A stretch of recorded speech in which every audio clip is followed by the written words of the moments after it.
Hello दोस्तों, आज आपका स्वागत है हमारी एक न्यू वीडियो में जिसमें हम आपको सिखाएंगे आज प्रतिस्थापन विधि से समीकरण हल करना। कल हमने आपको सिखाया था विलोपन विधि से समीकरण हल करना। आज सिखाएंगे हम प्रतिस्थापन विधि से समीकरण हल करना। ये 10th क्लास के मोस्ट इंपोर्टेंट टॉपिक हैं जिनके लिए हम आपके लिए आज समझाने जा रहे हैं। जैसे कि हमारा पहला समीकरण दे रखा है भाइयों। पहला हमारा जो प्रश्न नंबर हमारा ये बना है, क्वेश्चन नंबर है, प्रश्न नंबर आप क्वेश्चन बोलो। 7x माइनस के 15y बराबर के 2, x प्लस के 2y बराबर 3। हमने ये मान लिया समीकरण नंबर 1 और ये मान लिया हमने समीकरण नंबर 2। ये विलोपन विधि से प्रतिस्थापन विधि बिल्कुल अलग है। देखो इसे करेंगे, इसमें देखना है किसमें x का मान कम है उसको ही लेते हैं, ठीक है। इसमें क्या है, x का मान कम है तो यहाँ पे डालेंगे हम समीकरण नंबर 2 से, ठीक है भाई। समीकरण नंबर 2 से ये देखो समीकरण नंबर 2 हमारा x प्लस के 2y बराबर 3। एक हमको नया समीकरण बनाना है जिसे हम समीकरण नंबर 3 बोलेंगे। देखो तो x बराबर करेंगे हम, बराबर तो 3 तो इधर आएगा, ये प्लस का ये पक्षांतर से आएगा तो क्या हो जाएगा 2y। ये हमारी x की नई वैल्यू लिख रही है जिसको हम नाम दे देंगे समीकरण नंबर 3, ठीक है। ये जिस हमने समीकरण नंबर 2 से प्राप्त किया है तो इसको समीकरण नंबर 1 में पुट कर दो। अब हम बोल सकते हैं समीकरण 3 का मान समीकरण 1 में रखने पर, ठीक है भाई, रखने पर इतने लिख दे रहे हैं, आप समझ जाओगे, कोई दिक्कत नहीं है, ठीक है।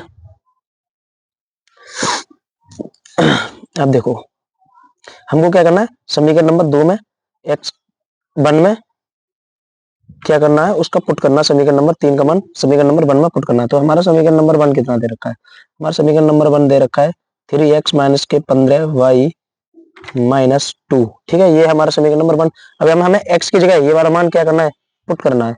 तो ठीक है 7 और ये कोष्टक में बंद कर सकते हैं 3 माइनस 2 बाई माइनस के 15y माइनस 2। ये क्या हमारा समीकरण नंबर 1 है। माइनस नहीं भाई, ये बराबर है कि बराबर का 2 है, ये देख लो गलती हो गई थोड़ी। अब इसमें क्या करना, गुणा मार दो, 7 या 21 माइनस तो माइनस 7 दूनी 14 बाई माइनस के 15 बराबर के 2। 15y है ये बाई, 15y, ठीक है भाई। तो देखो माइनस माइनस के दोनों तो ये क्या हो जाएंगे, जुड़ जाएंगे, ठीक है। हाँ जुड़ जाएंगे क्योंकि इसके अंदर माइनस लग रहा है। तो 21 माइनस 15, 15 और 14 कितनी हो गई 29 भाई, बराबर का कितना हो गया 2। तो माइनस के 29 बाई बराबर कितना, इसको इधर को पहुंचा देंगे तो क्या आएगा 2 माइनस का 21 पक्षांतर के बाद तो कितना बचा माइनस के 29y बराबर 19 का, वो भी माइनस का। तो माइनस से माइनस क्या हो गया कट्टा, तो y बराबर कितना आएगा 19/29। ये हमारा क्या लिख रहा है y का मान, ठीक है। ये हमारा लिख लिया है y का मान, ये लिख रहा है हमारा भाई y का मान। अब इस y के मान को रखना है जिसमें समीकरण नंबर जिसमें y का मान कम दे रखा हो उसमें पुट कर दो, x का मान निकल आएगा, ठीक है भाई। तो ठीक है अब हम बोल सकते हैं क्या, अब इधर लिख ले रहे हैं भाई, ठीक है, यहाँ पे जगह कम है, यहाँ पे लिख दे रहे हैं y का मान समीकरण नंबर क्या में रखा है 2 में रखा है, क्योंकि y का मान समीकरण नंबर 2 में क्या है कम है, समीकरण 2 में रखने पर, ठीक है भाई, रखने पर। अब जब हम इसमें y का मान रखेंगे समीकरण नंबर 2 में तो हमारा समीकरण नंबर 2 कितना है, x प्लस के 2y बराबर 3 ये है। तो y की जगह क्या रख दो भाई, y का मान रख दो, x प्लस 2 अलग हो जाएगा, इसकी जगह रख दो 19/29 कोष्टक बंद रख दो बराबर 3।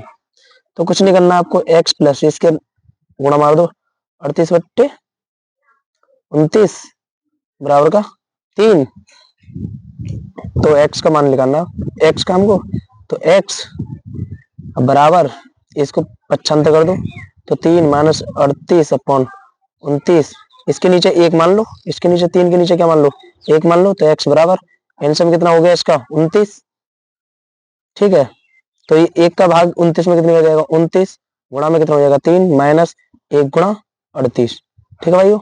तो x बराबर तीन दिन 27, 2 3 दूनी 6 और 2 8, 87 माइनस 38 अपॉन का 29 घटा दो तो x बराबर लिख लिया जितना भी मान निकलेगा वो मैं यहीं पे लिख दे रहा हूँ।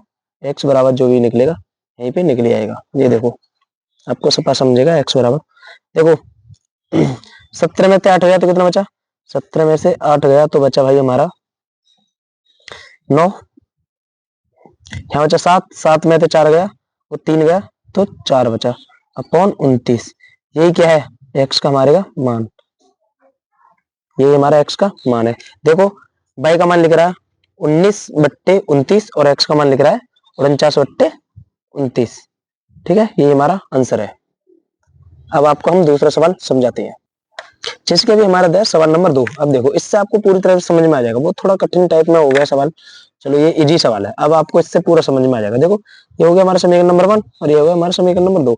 मैंने क्या बताया, जिस समीकरण में x का मान कम हो उसी से हम क्या लगाते हैं, x का मान निकाल लेते हैं। ठीक है, थे कितना 2x, तो समीकरण नंबर 1 से हम लिखेंगे यहाँ पे क्या, समीकरण नंबर 1 से या समीकरण 1 से, आप कुछ भी बोल सकते हो। ठीक है, तो 2x प्लस के 3y बराबर 7। ठीक है भाई, तो क्या करना है, 2x बराबर 7 पक्षांतर कर दो 3 का तो इधर कितना हो जाएगा माइनस का 3y। अब देखो अभी 2x इसके आगे तो अब क्या करना है, जो गुणा में होता है तो कहां पहुंच जाता है, भाग में, तो 7 माइनस 3y अपॉन 2। अब ये जो मान निकला है ये x का, इसको मान लेते हैं हम समीकरण नंबर 3। ये एक संभावित मान है जो हमने निकाला है अभी। ठीक है, कंफर्म मान नहीं है, इसको हमने ऐसे निकाल दिया। अब इसको मान को हम रख के हम निकाल देंगे। हमने किससे निकाला, जिस समीकरण से इसको निकाला है उससे विपरीत में रख दें। एक से निकाला है तो समीकरण नंबर 2 में पुट कर दो, या 2 से निकालोगे तो 1 में पुट कर दोगे। तो x का मान समीकरण नंबर 2 में पुट, समीकरण ऐसे लिखते हैं, चलो समीकरण 3 का मान 2 में रखने पर, ठीक है भाई, समीकरण 2 में रखना। आपको इतनी सरल में समझाऊंगा जो कि आपको समझ में आ जाएगा। ये मैंने आपको इसलिए समझाया, इसमें बट्टे मारा, उसमें बट्टे में नहीं था ना एक्स का मान, हाँ तो निकालने में आपको कुछ गड़बड़ हो जाती है, आप बोलते कि बट्टे का तो समझाया नहीं, इसलिए एक बट्टे का सवाल इसे को मैं समझा रहा हूँ। पर ये बहुत ईजी है, देखो आपको पहली बार में समझ, उससे भी ज्यादा सरल है ये देखो किस में रखना, मैं समीकरण नंबर 2 में मान रखना है। तो हमारा समीकरण नंबर 2 कितना दे रखा है, देखो 3x माइनस का y बराबर 5, ये हमारा समीकरण नंबर कितना है, 2 है। अब इसमें क्या करना है, x की जगह x का मान पुट करना है। तो ठीक है, 3 कितना दे रखा है, 7 माइनस के 3 y अपॉन के 2 बराबर में कितना, ये हो गया x का मान माइनस का y बराबर 5। ठीक है भाई, ये आ गया। अब 3 की इसमें गुणा मार दो तो पूरे कोष्टक में गुणा मारनी पड़ेगी। देखो कितना होगा, 21 माइनस के 9y अपॉन में गुणा नहीं मरेगी, अपॉन का तो अपॉन में जे है उतना ही रहेगा भाई, माइनस का y बराबर 5। अब ये क्या है भाई, एक भिन्न रूप में आ गया ये, तो इसके भी नीचे हम क्या मान लेंगे, 1 मान लेंगे। इसके नीचे 1 मानेंगे, कुछ फर्क पड़ेगा नहीं पड़ेगा। अब देखो क्या करना है यहाँ से, अब आपको इन दोनों का क्या ले लो, एलसीएम ले लो, इसको भी नीचे 1 मान लेंगे, पर ये बराबर में तो इसको अभी हम एक साइड रखेंगे। इसके नीचे एलसीएम मान लिया 2, ठीक है, तो ये 21, इसके नीचे 2 है तो यहीं पे भी 2 है, यहीं पे भी 2, इन दोनों का 2 है तो इसका एलसीएम भी 2 आएगा। ठीक है, तो गुणा कितना रहेगा, 1 रहेगा, तो 2 का भाग 1 मिलाएंगे, 2 एकम 2 ही होगा, तो -9, फिर ये भी गुणा करेंगे इसमें 9 भाई, तो ये भी बनी रहेगा। यहाँ पे क्या है, 1 है, इसका भाग इसके अंदर लगाएंगे तो क्या जाएगा, कितनी बार जाएगा, 2 बार जाएगा भाई। कितनी बार गया, 2 बार। गुणा की कितनी हमारी ऊपर क्या है 22, जोड़ते इतनी होते बराबर में अपना 5 अलग है। अभी इसका हम बाद में देखते हैं। देखो तो 21 एकन 21 माइनस 9 बाई की 9 बाई रहेगी, इसमें कोई चेंज होगा नहीं। इसके अंदर कितना हो जाएगा, माइनस के 2y अपॉन 2। अब इतने को सारे का सबका क्या हो गया 2 बराबर में कितना है 5। ठीक है, अब इन दोनों का हम कुछ समाधान कर सकते हैं। ये देखो इंटरनेट कैसे, अब इधर को आपको मैं समझाता हूँ, इस सवाल को मैं यहाँ पे आपको समझाता हूँ। ये देखो कितना 21, देखो कितना दे रखा, माइनस के 9y और माइनस के 2y, तो ये जुड़ जाएंगे आपस में, तो कितना हो गया माइनस के 11y अपॉन 2 बराबर 5। इसके नीचे 1 मान लो और कैंची की क्या मार दो, गुणा। ठीक है, 1 मान के कैंची गुणा मारे, इसमें 1 में गुणा मारेंगे तो इसमें कुछ फर्क पड़ेगा भाई, कुछ नहीं फर्क पड़ेगा, ऐसे का ऐसा ही रहेगा। इसमें हो जाएगी कितना हो जाएगा बराबर 10। अब हो गया ये अपना समीकरण बिल्कुल सही। अब इसको पक्षांतर कर दो, क्या होगा, माइनस के 11 भाई बराबर ये प्लस में तो इधर को जाएगा तो कितने में हो जाएगा, माइनस में हो जाएगा भाई। आपको इतना तो सबको समझ में आता ही होगा। ठीक है, अभी देखो माइनस की 11 भाई बराबर 10 में से 21 जाएंगे तो कितना बचेगा, माइनस के 21 है तो माइनस 21 में से 10 घटा दो क्या बचा, माइनस के 11 बचा। इस माइनस से ये माइनस कट्टा तो भाई बराबर क्या हो जाएगा 11/11 गुणा में क्या में पहुंच जाएगा भाग में, ये कट गया तो भाई बराबर कितना लिख रहे हैं, भाई का मान लिख रहे हैं हम पर 1, भाई का मान कितना लिख रहे हैं 1। अब क्या लिखना हमको यहाँ से x का मान, अब कुछ नहीं जिसमें x का मान दे रखा है उसमें पुट कर दो, भाई का मान समीकरण नंबर 1 में रखने पर। ठीक है अभी मैं आपको दूसरा पेज लेता हूँ समझाता हूँ। चलो दूसरे पेज पे गड़बड़ हो जाएगा इसलिए समझा देता हूँ, यहाँ से ही इधर ले लेते हैं। ठीक है भाई यहाँ पे कर दे रहा हूँ आपको समझ में आ जाएगा। ये देखो यहाँ पे लिख रहा हूँ बाई का मान समीकरण 1 में रखने पर। ठीक है रखने पर लिखा है मैंने एंड में। अब इधर देखो बाई का मान कितना 1 है तो देखो 2x भाई समीकरण नंबर 2 में ही रखा जाएगा, बाई का मान यार गलती होगी क्योंकि उस उधर 3y है इधर -y है, जिसमें कम होता है उसमें रखते हैं।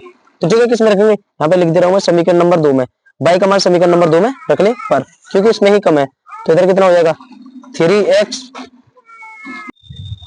तो क्या बाई का मान हमें किसमें पुट करना है, समीकरण नंबर 2 में पुट करना है क्योंकि इसमें ही भाई क्या है बाई का मान कम है। देखो इसमें बाई और इसमें 3y है तो इसमें कहते हैं 3x माइनस के बाई बराबर का 5। इसमें क्या करना बाई का हमको मान पुट करना है तो बाई का मान कितना हमारा 1 है। अब यहाँ से हमको x का मान लिख लेगा तो 1 का तो 1 ही रहेगा, बाई की जगह 1 रखना तो 1 बराबर का 5 तो 3x माइनस 1 बराबर 5 है।